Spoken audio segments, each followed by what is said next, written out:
everybody. Welcome to this week's Weekly Roundup. I have a diverse list, but let's start with what we always do, which is streets. So for 12th Street and College Avenue, we are progressing along nicely. We're working on curb and sidewalk there. On Oconomowoc Avenue, we have wrapped up our water work, and so storm work is starting and happening there. And then Boomer Street is like all but done. We're kind of working on like punch list items with the contractor, but by and large, Boomer is ready to roll. Next week, we will be doing patching. So you are going to see areas of the community even now that have sections of the road cut out with barricades around them. So just be mindful of that as you walk or bike or frankly like scooter. I've seen so many people on motorized scooters lately. Just be careful. There's large sections of the roadway missing. And then the patcher will come through next week. So please be mindful of our crews and contractors in the roadway next week doing those patches. We have an election coming up. So August 13th is election day here in the city. I'd really encourage you to go to the city website. This ballot in particular is a little bit different than most of our ballots that we're used to voting on.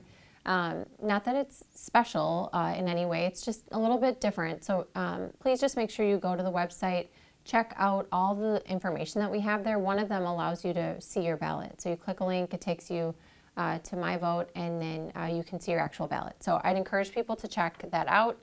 Next week, Tuesday, starts in-person absentee voting, and then that goes until August 9th. So just a reminder, photo ID, you need that with you as you come to vote. You can do that right here in the clerk's office. So it's in-person absentee voting starting next Tuesday. Tons more information will be on our social media and the website about this election. And if you're ever interested in supporting one of our elections, we typically always are looking for election workers. So you can reach out to the clerk if that's of interest to you. I am super excited to share the news that we are bringing back the police department and fire department softball game. So we're coining it as Battle of the Badges, which is a common phrase used in these types of sport endeavors between police and fire. So on Sunday, August 25th at 12 p.m., our PD and FD will be taking on one another in a fun-filled Battle of the Badges game. They were gracious in allowing us as a city to kind of merge their event into a community event. So we are inviting all of you to come to Riverside Park on the 25th. There will be concessions. We have some pretty popular mascots joining us for a mascot race, a dunk tank. We're going to have a t-shirt flinger, a variety of events in between innings for spectators and families to be a part of. So we'd encourage you to join us just for some just good fun on the 25th of August at Riverside Park. Two things that I wanted to share that the city's working on. So I get asked at every mayor meetup what will happen to the fire station once the fire department leaves. And we are right now in the process of doing a space needs assessment of a lot of our city buildings. Not all of them, like the library, the water treatment plant, the street department to some degree. A lot of those buildings are new and we know what the purpose that they serve. But a lot of our other buildings, we can reevaluate the use of those buildings with the space that will be vacated by the fire department. So that assessment's ongoing right now. It includes City Hall, it does include the street department, the park shop on Hiawatha. It includes the Senior and Community Center, and I feel like I'm missing one other one, but it includes a lot of our buildings, the health department, to see how we should best reuse this space. So I think it's important for people to know we're not just jumping to an obvious reuse. We're not just saying, let's make that a conference room, or let's move so-and-so over to the fire department. We're really trying to have a larger strategic vision about the use of resources and the use of our campus and the buildings that we own. So that's ongoing right now. We plan to have results of that in order to kind of help inform our budget process this year, but even more inform budgets for years to come.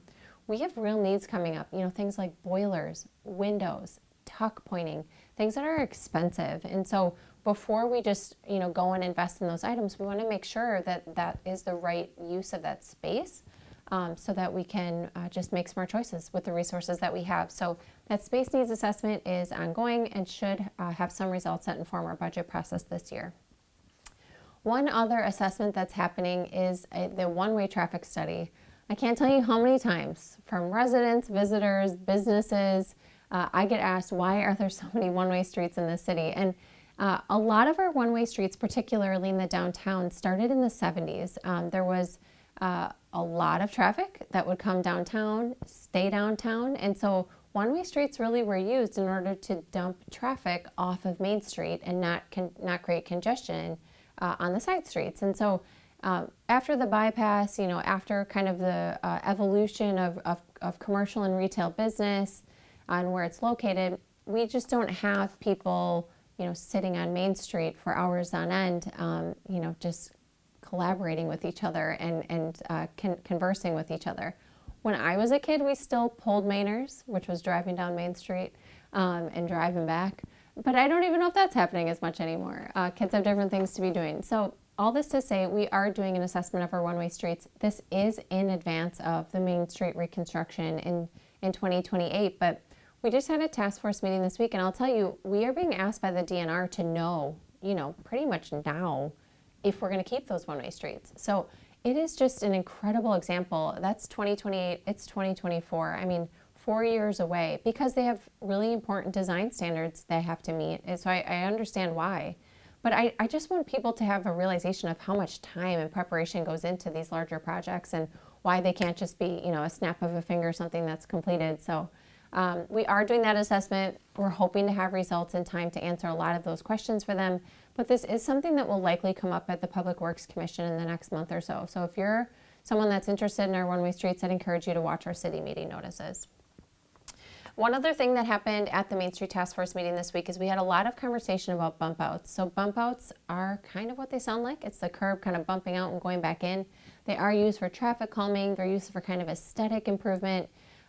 I would say that the one-way streets does have an impact on those. So again, if these are things that are important to you, please reach out to us so that we can point you to the right meetings where you can make sure that you attend and contribute.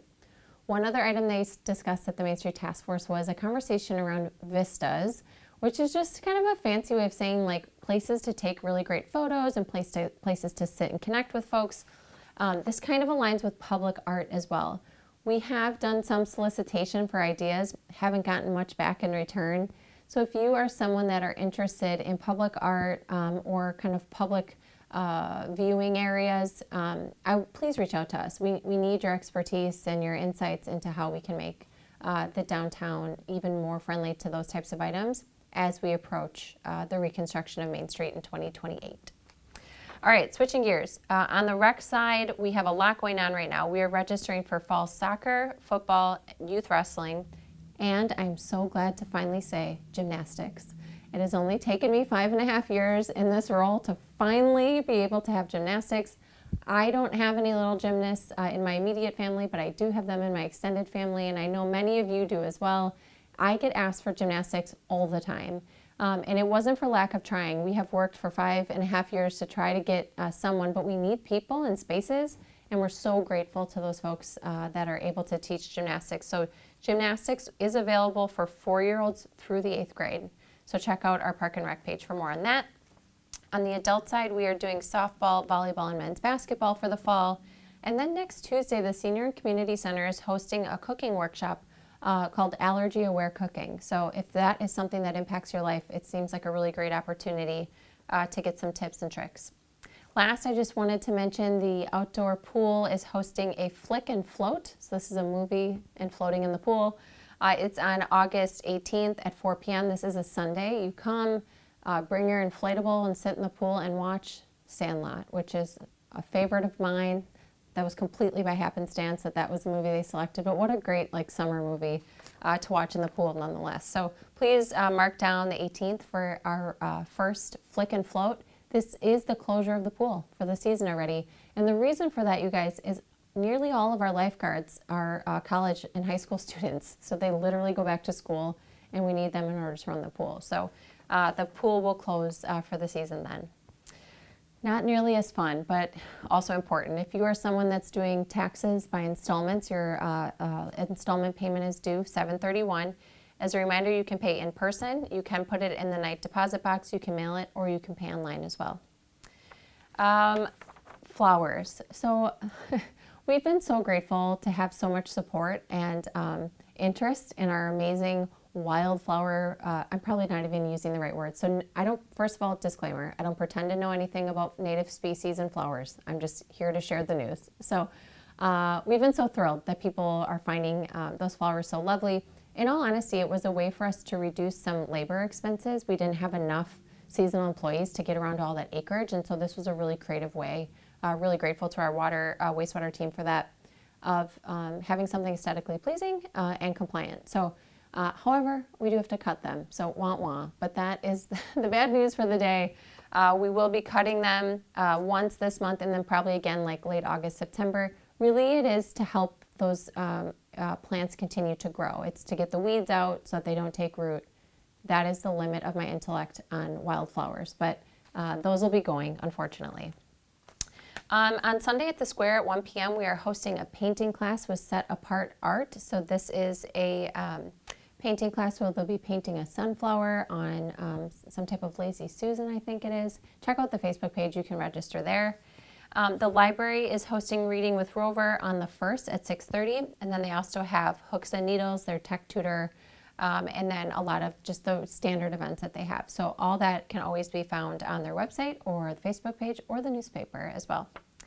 On the job front, we are hiring for a building inspector. This is a new one. I call him a unicorn. Our longtime building inspector, Doug Swig, is retiring at the end of this year, which is a tremendous loss to this community and the way that we provide service. And building inspectors are really hard to come by, so we are advertising now. And we're advertising it at a 1, a 2, and a 3, depending upon the amount of certifications that the person has. So if you know anyone who's in the trades and they maybe grumble like, oh, I wish I didn't have to do this anymore, and they're perhaps a builder or a plumber or an electrician or whatever it may be, point them to our posting. It may catch their interest. Have them reach out to us. We're happy to have a conversation.